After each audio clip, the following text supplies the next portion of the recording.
الحمد لله رب العالمين والصلاة والسلام على سيد الأنبياء والمرسلين أما بعد فأعوذ بالله من الشيطان الرجيم بسم الله الرحمن الرحيم الصلاة والسلام عليك يا رسول الله وعلى آلك وأصحابك يا حبيب الله الصلاة والسلام عليك يا نبي الله وعلى آلك وأصحابك يا نور الله نويت سنة الاعتكاف. The beloved and blessed Prophet ﷺ has said that the one who recites salat upon me, his salat reaches me.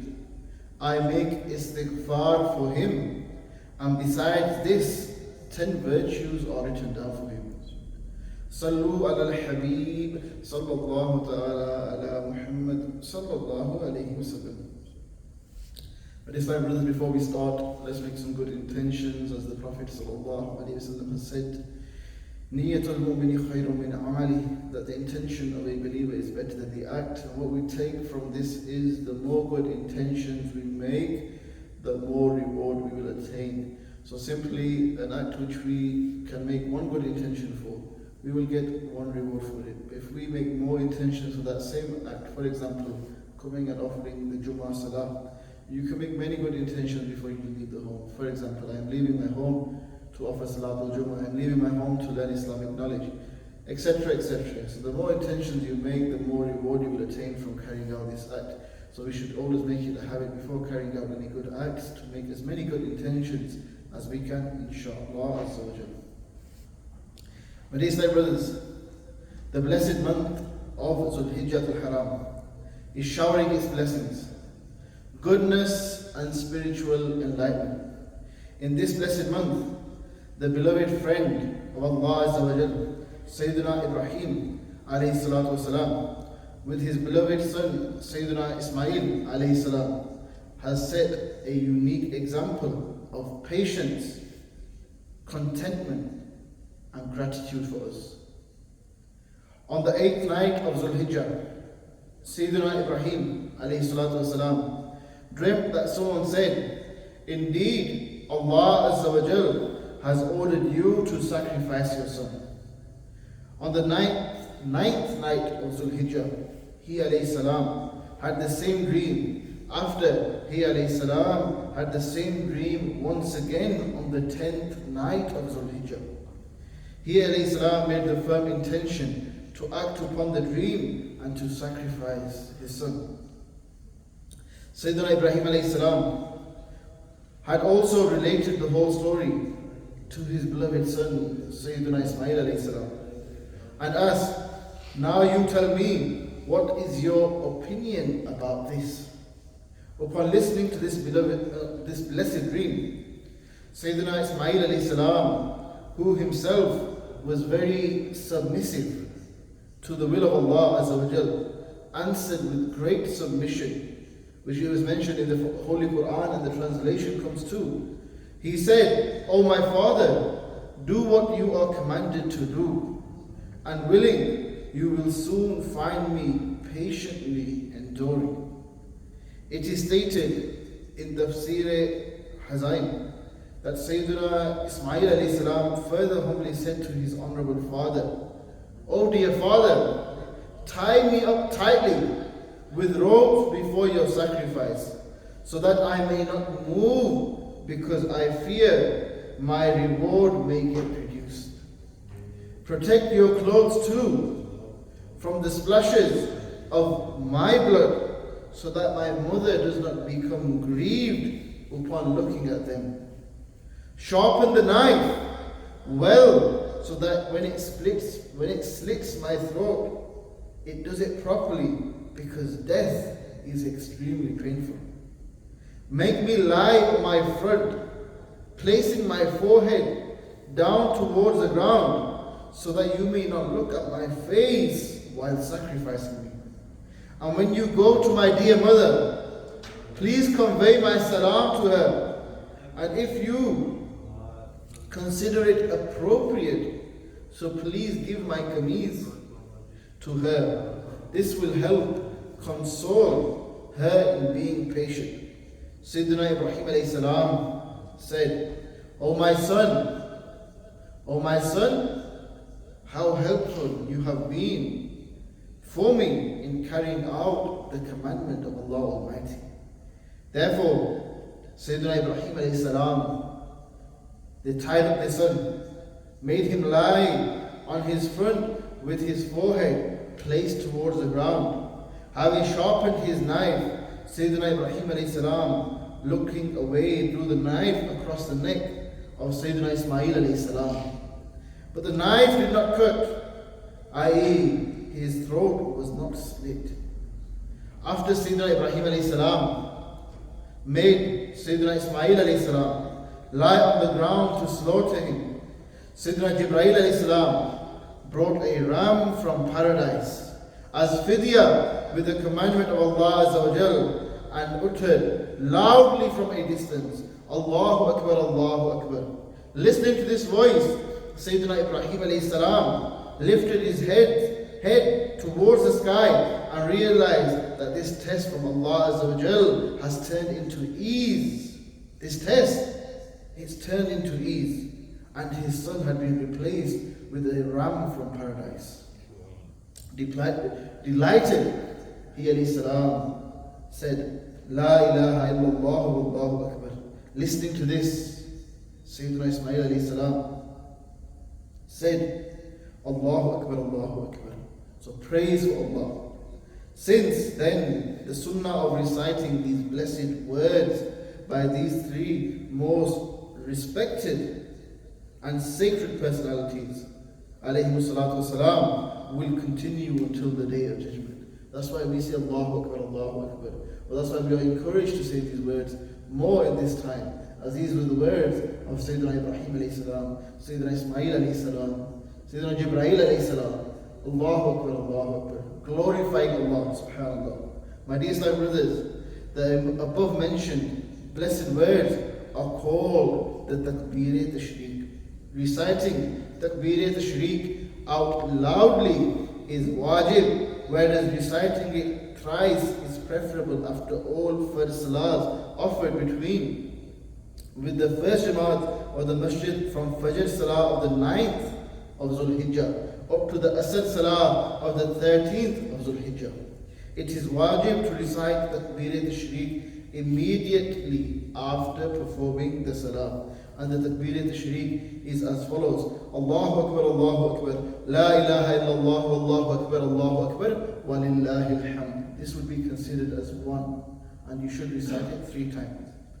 For further details regarding Takbir Tashriq, there's a book which is called Method of Eid Salah, and it is written in this book is written by Shaykh Tariqat Amir Ahl Sunnah, and in this book it goes into great detail regarding what is the Takbir Tashriq, when we should recite it, why we should recite it, etc., etc. So there's great detail about this also, if we want to study it further, inshallah. My dear brothers, in the whole episode of Qurbani, there are many Madani pearls. We have learned through the aforementioned parable that Sayyidina Ibrahim alayhi salam and Sayyidina Ismail alayhi salam were very submissive and obedient to Allah Almighty. They were very submissive. Allah's command came to sacrifice their son, and straight away arrangements were made for this. Sayyidina Ismail alayhi salam and this son very submissive. Pearl number 1 which we learned. And also, that in terms, what can we take from this? How submissive are we? How much do we take the commandments of Allah? How lightly do we take them? How strongly do we take them? Now this is a grave test. It is a very big test, sacrificing your son. But these were people of the past, the pious people of the past. They carried out this action. Now think to yourself, what sort of day-to-day problems do we have? When there is sacrifice for the deen, for the religion, do we show it? Or are we going behind the world more? We will have many opportunities. Let's just take a simple example. Salah. Namaz 5 times a day. But if we have work or we have anything else coming in at that time, do we find ourselves giving sacrifice? Okay, I'll work. 15-minute break I will take at Zohar time, 15-minute break at Asr, etc., etc. Okay, now the namaz times are more later, but in the winter times, where namaz times are very close, are we sacrificing some work time to pray our salah? This is the most minimum. This is something which is first upon us anyway. But just an example to take, how much sacrifice do we have? How much sacrifice do we give for the religion? We are Muslims, no doubt. We testify we are Muslims, we follow Allah Azza wa Jal. The Prophet Sallallahu Alaihi Wasallam is the final messenger. But what sacrifice do we give in terms of, we are in this world, there's a lot going off. We have family life, we have work life, but how are we giving the deen, our religion, enough time? You can say a fair time within our lives, our day-to-day lives, something to think about. But then you had the people of the past who gave great sacrifices for their whole life. There were people also in the past that spent their whole lives studying, teaching, and I think there's also one waqiyah which comes to mind, where there was a Buzurg who they did not even get married because in the area that they were in, there was the need for Islamic knowledge to be spread. So they taught, learned, studied enough, and then they were just teaching their whole life. And they didn't even come to marriage. And we say, marriage for a person, you can say, is half of their deen, half of their iman. But in that time, there was more of a need of teaching, and they sacrificed their entire life until they passed away. First learning, and then teaching, and that was their life. Again, people of the past were given great sacrifice. We just need to think about it. What sort of sacrifice are we giving for the deen of Islam? Sallu ala al-Habib sallallahu ta'ala ala Muhammad sallallahu alayhi wa sallam. The Holy Prophet sallallahu alayhi wa sallam has stated, if a high status is predestined for a person in the knowledge of Allah Azza wa Jal, but the person is unable to acquire that status by his deeds, so Allah Azza wa Jal makes that person suffer financial, physical, and children difficulty. He Azza wa Jal then blesses that person with patience over the difficulty and makes him reach that high status which was predestined for him in the divine knowledge. My dear Islamic brothers, sincerity and piety are very important elements for the blessed act of Qurbani. Because if any good deed is performed with the purpose of showing off to people of the world, i.e. to show off in your community, if this intention comes in, then it will not be accepted by Allah Almighty at all. So at no point can it come in. Let's say you're doing your Qurbani, as we're talking about the topic of Qurbani, and someone says, I'm giving so many animals in the way of Allah, so much sacrifice in the way of Allah, and his intention is not to do sacrifice for the sake of Allah, but rather there's another intention there. So in my society, in my community, people think this is an individual. Look at him. Look how generous he is. Look how much money he's spending in the way of Allah. As soon as that intention comes in your heart, that act which was now at one point rewardable, it's gone. Why? The intention is corrupt from the start. This comes into anything. Let's say you are in the masjid, and normally at home when you pray your salah, you read it very quick. But when you are in the masjid, you are reading it very slowly. Why? People are around. I don't want to read it as fast. But every other salah which you read alone, it's read in half of the time. Your dua, you're taking much more time on it. Why? People are around. People will be looking at me. If you are doing this with this intention, again, your intention is very questionable. Before carrying out anything, just think about what is my intention here. You do not want your intention to be wrong and then to carry out good and expect good from it. It will not come. It's like, I'll give you another example, a worldly example. Let's say we have a drug dealer. His whole life he's spending, this is where he gets the money from. And then he comes to the masjid and says, I'm giving you £100,000 right now. This is for your masjid to make it better, whatever you need to do. Now he's given that money. But if he expects any reward, any goodness to come from it, he can forget about it. Why? That money is haram in the first place. But this, we see it as well. Haram sources of income, but we are giving it in a good cause, expecting good. We will not get it. Yes, the masjid, the masala on this, the ruling regarding this is the masjid can take that money. But for that individual to feel that yes, I'm going to get reward for what I have done, it will not happen. Why? The root cause is wrong. Where has that wealth come from? So intentions before carrying out whatever you are doing, it should always be pure and only for the sake of Allah Azza wa Jalla. Sallu ala al-Habib, sallallahu ta'ala ala Muhammad, sallallahu alayhi wa sallam. Now what we're going to go through now is a few narrations regarding Qurbani of the Prophet sallallahu alayhi wa sallam in terms of reward. No doubt many of us might have already organized our Qurbani. It's still a few days away, maybe some will do it very shortly. But inshallah, as a means of encouragement, we're going to discuss the blessings of Qurbani. The Prophet ﷺ has said regarding Qurbani, the one who performs Qurbani of an animal gets the reward of one good deed for each and every single hair of that sacrificed animal. Each hair. Now think to yourself, how many hair is there on that goat, that sheep, that cow, whatever animal you are sacrificing? Just think to yourself. Just take the example of yourself. How much hair do you have on your head? This is just your head. It's not going to be one, it's not going to be two. It might go into thousands. Now if you take a whole animal, how much hair is on a whole complete animal? This is the reward which Allah Azza wa Jalla will give us if we carry out this rewardable act. Again with the good intentions. The one who wholeheartedly performs Qurbani of an animal for reward, his Qurbani will serve as a barrier between him and the fire of hell. That sacrifice, a barrier, something that will keep you away from the fire of hell.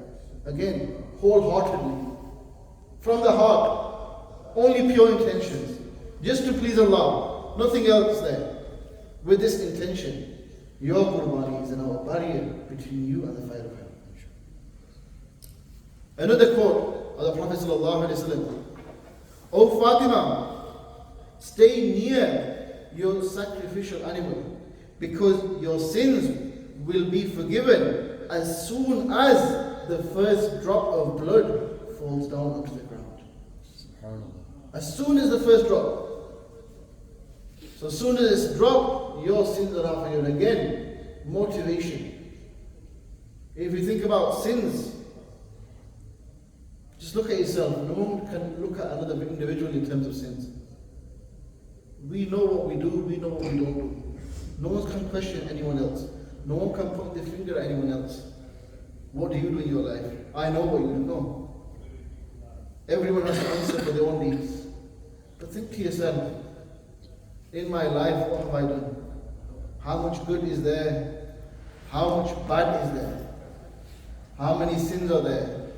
How many of them are major? How many of them sins are minor? And now you need to think to yourself, you have been given, you can say, a formula in some way. Before the droplet of blood hits the ground of the sacrificed animal,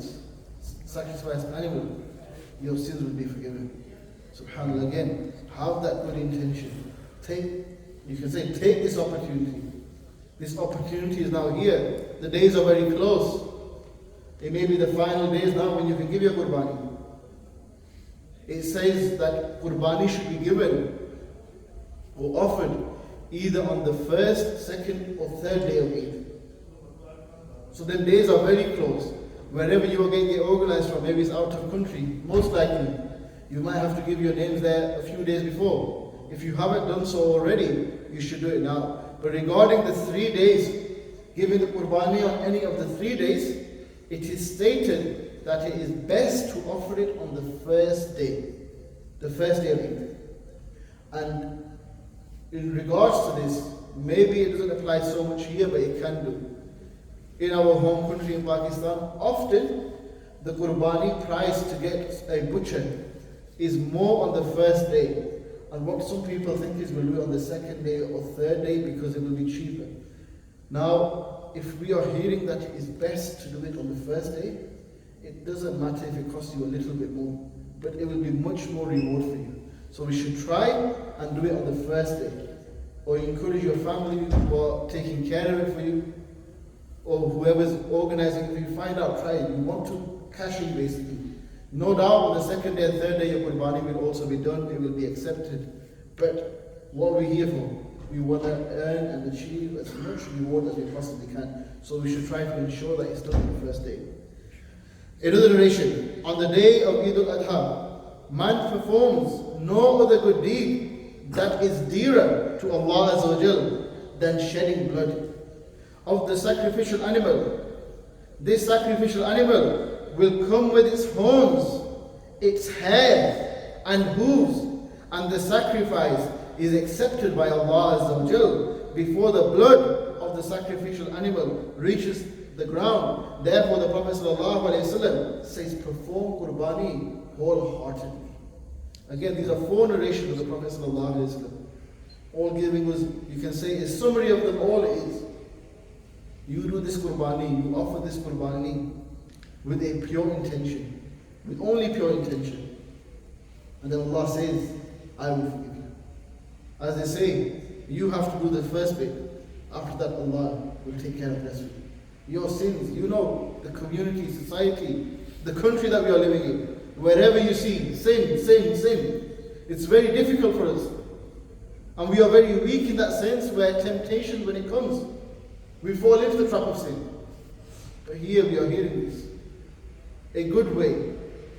Again, but just to make it clear, sins, if we commit them sins, what is the way of getting forgiveness?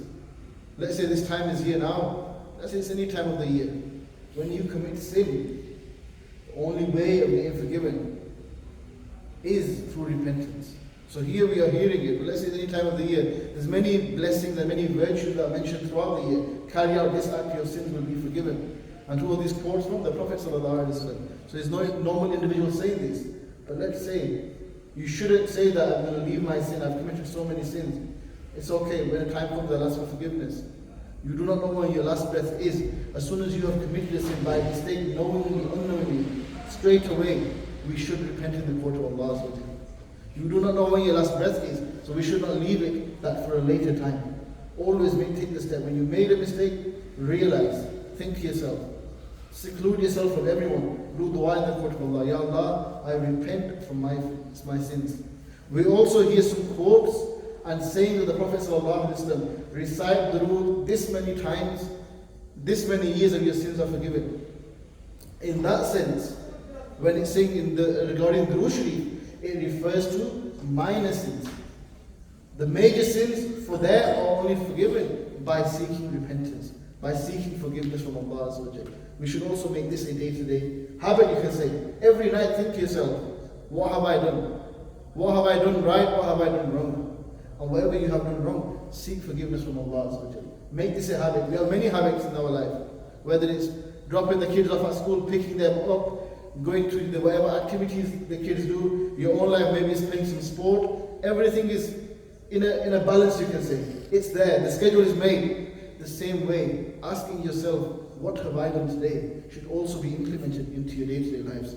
Sallu ala al-Habib, sallallahu ta'ala ala Muhammad, sallallahu alayhi wa sallam. My dear Islam brothers, Eid is upon us. And few points I want to make before we end. Eid is fast approaching. And first of all, I want to just clarify one slight misconception which we have. And then we'll talk about Eid itself. Misconception which I want to clear up is, sometimes we hear that Hajj and Eid al-Adha are linked. Meaning Hajj will take place, and after Hajj has now taken place, then Eid al-Adha will happen. Now, the most authentic sources tell us that the first Eid al-Adha was on the 2nd of Hijri. And the authentic sources also tell us that the first Hajj, whichever took place in history, took place on the 9th of Hijri. So, Eid al-Adha came first, and then Hajj came after. But we often hear it, how come you are doing Eid on so-and-so day? Eid needs to be straight after Hajj, etc., etc. This is one of the arguments which groups put against us in terms of Hajj, Eid, etc. But what you need to keep very clear Eid is again, both Eids. What are they based upon? The sighting of the moon. When the moon is sighted, then accordingly we know when Eid will be. So this is one misconception I just wanted to clear up because we do hear it quite often. Why is it that your Eid is not straight after Hajj, etc., etc., and it comes around? But if you just look at the most authentic sources, Eid al-Adha came before the first Hajj had even taken place. So that's one point which I want to mention. The second point which I want to mention is Eid is fast approaching. Eid will be on Monday, inshallah. And Eid is a blessing for us. Eid is a great blessing for us. The point I want to get across is, if we have been blessed with a day by Allah Almighty, we should not spend this day disobeying Allah Azza wa Jalla. To put it into context, I'll give you just a short example. Someone does you a favor, a neighbor does you a favor, and after your neighbor does you a favor, immediately you begin to swear at him, to shout at him, you hit him, whatever it is. Would that happen? No. Why? He has done you a favor. He has done something which has made you happy. The same way, the way Allah has blessed us with the day of Eid. This mainly applies to youngsters. That day should not be spent listening to music haram. That day should not be spent free mixing. What often happens, we end up on these main roads and then everything goes off. I don't need to go into that detail.